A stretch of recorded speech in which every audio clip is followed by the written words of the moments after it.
নজর রাখবো পরবর্তী সংবাদে। দুর্ঘটনায় মৃত্যু হলো দেশের বিখ্যাত চিকিৎসকের। যে খবর উঠে আসছে এই মুহূর্তে আরো একবার জানিয়ে রাখি, চেন্নাই সিএমসি হাসপাতালের বিশিষ্ট আর্থারাইটিস চিকিৎসক তথা পৃথিবী বিখ্যাত ডক্টর দেবাশিস দণ্ড আজ সকালে তার মৃত্যু হয়েছে। দুর্ঘটনাতে মৃত্যু হয়েছে বলে খবর। সকাল আনুমানিক 9:30 নাগাদ লরির সঙ্গে ওনার ব্যক্তিগত গাড়ির সংঘর্ষ ঘটে এবং তারপরেই তার মৃত্যু হয় বলে খবর উঠে আসছে চেন্নাই থেকে। ঘটনাকে কেন্দ্র করে গোটা দেশ জুড়ে নেমে এসেছে শোকের ছায়া। ভেলোরের সিএমসি হাসপাতাল প্রয়াতের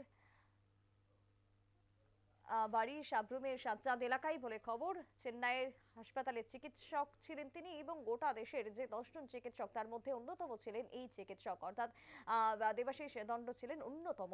কথা বলবো আমাদের প্রতিনিধি সাব্রুম থেকে জুড়ে গেছেন সুকান্ত দাস। সুকান্ত দাস, চিকিৎসকের প্রয়াণ ইতিমধ্যে শোকের ছায়া গোটা দেশ জুড়ে, তার মধ্যে সাব্রুমেও নেমে এসেছে এই শোক। কি বলবে এই মৃত্যুকে কেন্দ্র করে, দেবাশিস দণ্ডের মৃত্যু, কি বলবে? আজ তাদের পরিবার সূত্রে যখন এই খবরটা শুনতে পেলাম তখন সাব্রুম মহকুমা এবং পুরো ত্রিপুরা রাজ্যে বাসীদের কাছে একদম একবারে এটা শোকের ছায়া। ওনাকে এক প্রকার বলা যায় পৃথিবীর বিখ্যাত ঈশ্বর বলে বা ভগবানও অনেকে বলে, মানে ভগবানের মতন একটা ডক্টর দেবাশিস দাস, দেবাশিস নন্দ।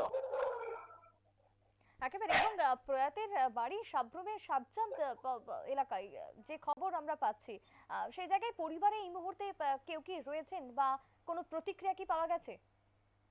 এখনো প্রতিক্রিয়া সব বাড়ির সবাই এখনো শোকাহত, পরিবারের লোকজনরা কান্নায় ভেঙে পড়েছে এবং এলাকাবাসী পার্শ্ববর্তী এলাকাবাসীর লোকজনরাও মানে অনেকেই শোকাহত। একেবারে। ধন্যবাদ সুকান্ত দা।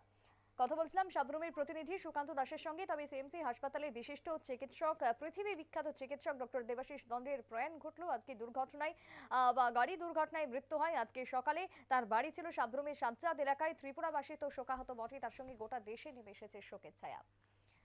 নিচ্ছে একটা বিরতি, ফিরে আসি বিরতির পর, সঙ্গে থাকুন।